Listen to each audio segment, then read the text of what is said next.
What's up guys, it's Andrew at EliteGamingHQ, and today I'm back with another video. This video is actually a response to a lot of viewer questions. I get a lot of emails from people that say, hey, I want to try my hand at building a computer myself. I don't know what parts are compatible. Could you at least help me out with that part? And I have X for my budget, whatever it may be. And then sometimes people just give me straight up parts list, and I help them tweak their parts list to get it to where they want to be. I've always said building your computer yourself is the best way to go, best bang for your buck. And if you're brave enough to do it, I can try to help you along the way. Now, I still do build computers for people all the time. I try to only do 1 or 2 a week, but that's for the people who don't want to get involved with any of the building and they just want to pay their money and get an out-of-the-box experience at their house. And that's something that I offer, along with I should have a website up soon. I'm working on it currently. But besides that, today's video is an $800 build with a $1,000 setup, because I believe that $800 is the amount of money that you should spend to get the best gaming experience for 1080p gaming, which means we're going to max every game out in 60 FPS, and we can do that with $800 quite easily, in my opinion. Very simplistic build that'll get you right where you need to be. Now with this or any budget build, one important thing you have to look at is you just don't want to cheap out on parts and try to get the best, cheapest build you can get. You also, with a budget build, always want a clear upgrade path. That's very important because you don't want to build yourself a budget build and then find out a year from now that you can't upgrade it and you're going to need better specs for the current game coming out that you really want to play. So the best thing to do is always keep the upgrade path open. Now I know that's going to turn a lot of people off, but regrettably, Intel right now doesn't have the best options for this because Intel swaps their motherboard every 2 years. And I could say get an Intel set up, but the problem is next year you won't be able to swap out your processor. Whereas AMD has less expensive processors with multi-threading that you can freely swap out for the next couple of years. So it's kind of a hard sell to do Intel with a budget build. Regardless of all that, let's first look at the monitor. Something I want to do a little different in this build is I want to first look at a monitor and build the PC not so much around the monitor, but an idea of what we're going to get out of performance from the PC with the monitor specs. So firstly, if we go over to Amazon.com, we can find ourselves an Asus 24-inch 1080p 2 millisecond response time monitor for $129.99, which is an amazing deal. For one, it's fast, 2 milliseconds response time, and it's 24-inch, which is a good size. A lot of people try to get, like a 21. I'm always a fan of having a 24 to 27 with 1080p and a 27 to 32 for 1440p. But being this build's 1080p, I would say 24 is a perfect size. This monitor is going to do a great job. Along with it does have some stock speakers, but I don't usually recommend using them. The monitor also comes with your DVI, your VGA cable, your audio cable if you decide to use it, everything you need to get it up and running. Now to pair with that monitor, the most important thing is going to be your graphics card. Now there could be a bottleneck in certain builds with the processor or maybe not enough RAM, but the number one component in playing seamless gaming would be your video card. That's it, that's the most important thing.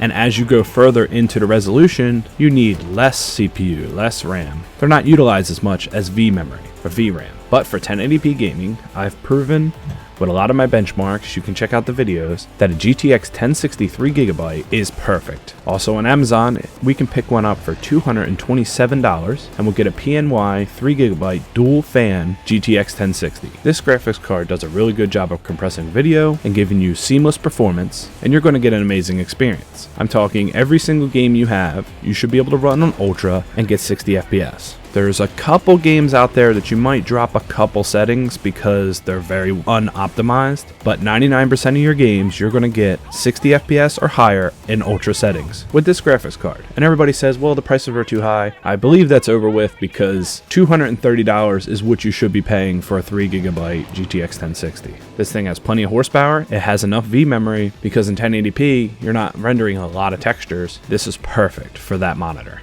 So let's break down some more of the build as we're still on Amazon. We'll go into our hard drive solution. Now, as I said, we want a clear upgrade path for the future. Now, some people buy those cheap Western Digital Blues, which are amazing, 1TB drive for $45. But I'm gonna say cut to the chase and we're gonna go right with an SSD. Not only an SSD, an M.2 SSD, because we want something where we're gonna put our operating system on, it's gonna be quick and snappy, and then we're gonna put some games on. So I say go with the Western Digital Blue 500GB 2280 size M.2. Now, if you don't know how these work, it's going to just slide right into the motherboard itself. It doesn't need any cords. It hinges right down and you put one screw into it and bang, that's it. When you boot, it'll automatically go right to this drive, assuming you have nothing else hooked up, and you can install Windows freely. Now keep in mind, this is not the fastest M.2 out there. Of course not, but you're going to get SSD performance, you're going to get 500 gigs, so Windows is going to go on, all your basic systems, and a few games. I'm saying you could have Overwatch, PUBG, Destiny, like all these games don't take up a lot of space. When you start to get into the big RPG games like The Witcher or Shadows of War, you're going to need more space. Now, as I said, we're building a computer, and further down the road, we're going to utilize more components. But right now, I think this is a great option. You could, if you want, add in a 1TB drive just for storage for 40 or 50 bucks more. But I say in a month or two down the road, if you feel like you have a storage issue or you want more, it's literally 2 cords to hook up a secondary drive after you already have a boot drive with your OS and everything. I have a full video outlining how to add a hard drive. I'll put a card here, and it'll walk you through how to add a secondary or mass storage drive after you already have your system up and running, which is a perfect answer with this hard drive. Next, let's go into RAM, and basically with RAM, you're going to end up paying $150, $160 at this point for 16 gigs, and that's not bad at all. There's a couple options you can do. If you feel like 16 gigabytes, which is kind of more than you need right now, which I've proved in a couple videos, that most games are not going to use more than 8. They don't even add to the page file if you only have 8. Then you could just fill the slots and get 16. But if you want dual channel RAM and an upgrade path in the future, you could pay about the same price, get 2 modules, and have 16 gigs, and you'll also have 2 open slots for the future if you ever feel like you need 32,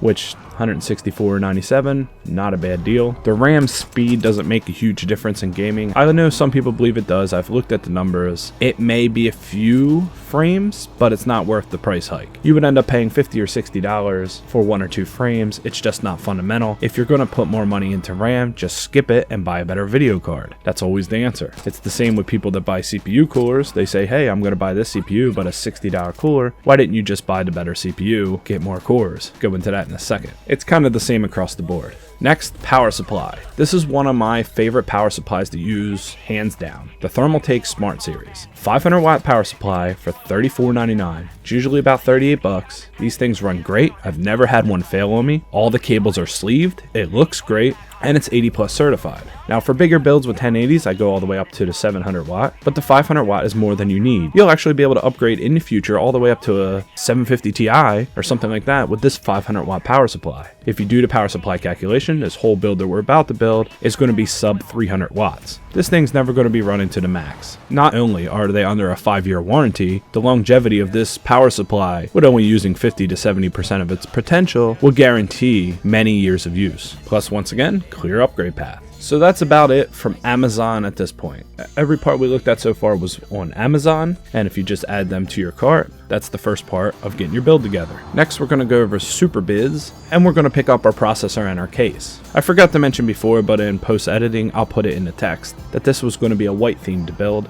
It doesn't necessarily have to, you could change it up. It's just I really like how the white looks. And actually with my GTX 1050 Ti benchmark rig, I have a white and pink setup. But once again, I'll show you what that looks like. Really, the white goes with any color fans that you put in it. All white looks awesome. I have pictures of that, but the white and pink looks pretty awesome too, for something different. But back to SuperBiz. You can get an AMD Ryzen 5 1400 43249. Now, a lot of people think these processors are in low performance, but this is not true. I've used them for benchmarks, and we also have a B350 motherboard going with this build, so you can overclock. Now, a lot of people are afraid of overclocking, but it's very easy. You can look up tutorials anywhere to do it. As long as you stay in a safe range of not really moving your volts too much, you can easily get performance out of this processor. Now, this processor is amazing because it has 8 schedulers, 4 cores and 8 schedulers, which is very reminiscent to any of the i7s that you find from the 7th gen or below. I'm not saying this thing's going to perform as good as a 7700K i7 Intel. It's not. Its single core performance is not as well, but it's also a third or half the price. And it comes with a cooler. Not a terrible cooler, but it comes with one. So it's easy to just put this thing at 3.6 gigahertz across all 4 cores with 8 schedulers, and you're getting stuff done. You could save the extra $30 or so and go with the 4-core, 4 threads, but I really like the multi-threading. It really just makes everything snappy. You're just going. One reason why these systems use hardly no power is because this is only on a 65 watt TDP, and it also says it has turbo. Keep in mind that turbo usually only affects 1 or 2 cores, puts them at about 200 megahertz quicker, but the rest still stay at 3.2, which is not a bad solution because its counterpart, all the Intel processors, are locked, and you can't get any kind of overclocking or better performance besides turbo unless you have a K model, which you empty your wallet for. These you can just set a simple overclock and get good performance across all cores, and it be safe and run great, because at the end of the day, 10 years down the road, the motherboards usually fail before the processors in almost every single scenario. Now you might be thinking, well, if it's overclockable, let's add a nice cooler. And this is the part I wanted to talk about because I just want to give you guys a little information so you can make a better informed decision. I wouldn't bother. Okay, because if you're going to sink $30 or $60 into a cooler, just get a better processor. In fact, the higher Ryzen processors, like if you want to do streaming or something, you get a 1600, come with a better cooler, and you're getting more cores and more threads. The only time I would recommend that you need a heavy aftermarket cooler if you're at the very peak of performance and you're trying to eke out the extra couple frames. That's the only time you need an aftermarket cooler. Something like this does not, because you could just buy a better processor. I have a whole video talking about that. I'll put a card for that video. You can tell I've been doing this for a while. That video will talk about whether or not you need a cooler and give you some more points so that you can make a better decision. Next is our case. I'm going to go with the NZXT S340, as you would have seen in the pictures that I posted. This is an amazing case. It's actually on sale for $49.99. I love working with these cases. They're great. Now, if you wanted one with full glass on the side, you get the Elite model, but for $50, this case, everything just kind of snaps together. It goes in great. The fan placement's a little weird,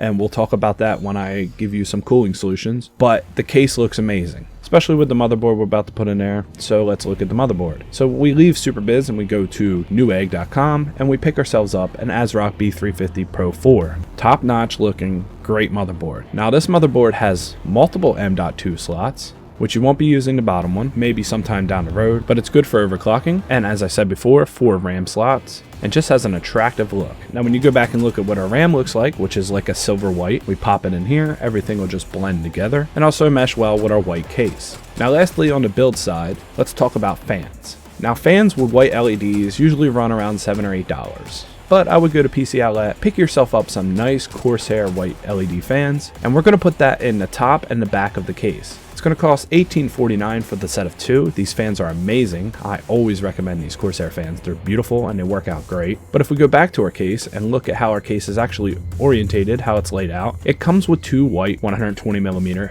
fans. These are just plain fans, which is fine because the front of the case is not open with a panel, but this is going to give us 2 in and 2 out. So what we're going to do is we're going to take out the top and the back fan. We're going to put our Corsair fans in the top and the back to get us a nice glow inside the case. And we're going to take these 2 fans and we're going to put them on the front. So that'll give us our 2 in. The other ones will give us a 2 out, which will be great case pressure. It's plenty to get all that heat expelled out of our case. So that's the build, right? Now let's go to extras. Because we're doing a full system build, we got our monitor already picked out, but I'm going to give you some recommendations for the rest to fill out that $1,000 price mark and to have the full setup. Firstly, the thing I have to recommend is MX4 paste. Now this 4-gram tube is going to give you more than you need for one computer build, obviously, but for $5.99, it's an amazing deal. What you do is you take that stock Ryzen cooler, you get some high concentrated alcohol, 91% at least, or denatured, you put it on a rag, you wipe the stock paste off, you wipe it again to ensure it's dry, and then you put this on your socket. Couple advantages here. This will actually drop your temp a couple degrees, only for $5.99. You could pay $20 or $30 for a cooler and only get a couple degrees off. That's why this is very useful.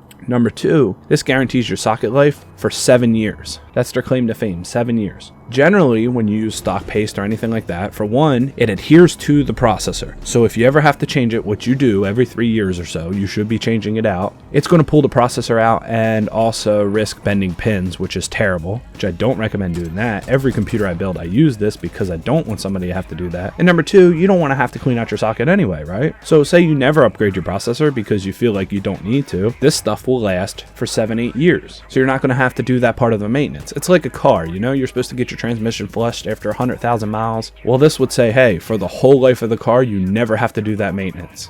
And you can just rest easy knowing that you don't have to. So for $5.99, I know I rambled a bit, but this stuff is amazing. Next, keyboard and mouse, Cooler Master Devastator 3, okay? Great deal, good response on it. It's not mechanical, but it has multiple different LEDs to match your setup, and it's a pretty good keyboard and mouse. I've used them, I recommend them to a lot of people. I recommend usually the Devastator 2, but let's get a Devastator 3, and we'll color match our setup with either white or maybe just any other color for a nice ambiance in our setup. So for $34 on Amazon, that's not a bad deal. Next, a full mouse pad. Oh my god, these things are amazing, okay? Just having a nice large mouse pad that you can just set everything on, and it's just a great experience. For $15, I think this is super worth it. And even if you look at the reviews, 5 out of 5 stars in every review. That right there shows you. These things are awesome. I highly recommend one. Next, let's look at sound. Now, I personally use a wireless Corsair Void headset, but it's a $100 headset. They have cheaper wired ones for like $60 or $70, but we're in a budget here, so I would say just pick yourself up a nice Sadie's headset. Now, Sadie's is not a bad brand. I've bought 4 or so and given them to people, and I know people that use them, and they still haven't broke on them yet. Now, the thing is, it's $25.99, but you're going to get a little bit of stiffer plastic. The sound quality is pretty good. The volume setting and the remote on that thing on the wires seems a little cheap, but $25.99, and the sound performance is good. The microphone's not bad.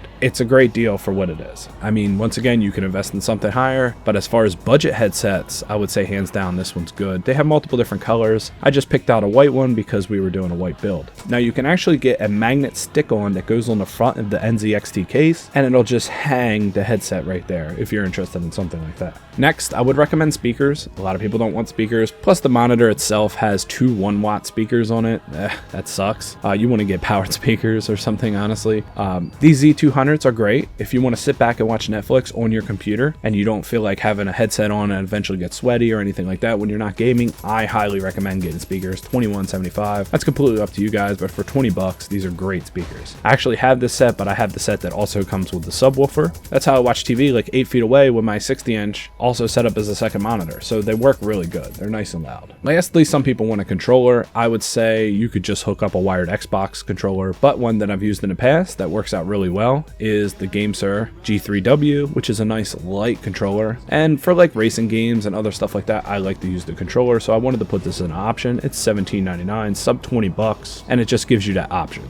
Once again, you can just hang it from your case somewhere, and whenever you want to use the controller, it's ready to go. It's completely compatible. The other interesting thing about this controller is you can also use it for your phone. I've never done this, but it actually has a break connection that allows it to plug right into your phone, so you can play phone games with it. Phone, tablet, PS3, it just seems to work with everything. But either way, $20, it's a pretty cool system. So that's it. That's going to conclude our $1,000 full system build or $800 computer build. And as I said, I have a website incoming where I'm going to put a lot of stuff on there. It's going to be pretty awesome. I might be reaching out to some content creators, see if they want to put some stuff on there. And it's going to be for selling my PCs and, you know, stuff like that. Just taking another step towards the future of what I want to do with this channel and everything, which I've been so busy. I haven't uploaded many videos lately, but I still have a lot of support from you guys. So for that, I'm super appreciative. If you like this video, I have to ask, hit the thumbs up, join the notification squad if you're not already. And it goes without saying, you guys are awesome, and I'll catch you guys in the next video. My name is Andrew, and this is Elite Gaming HQ.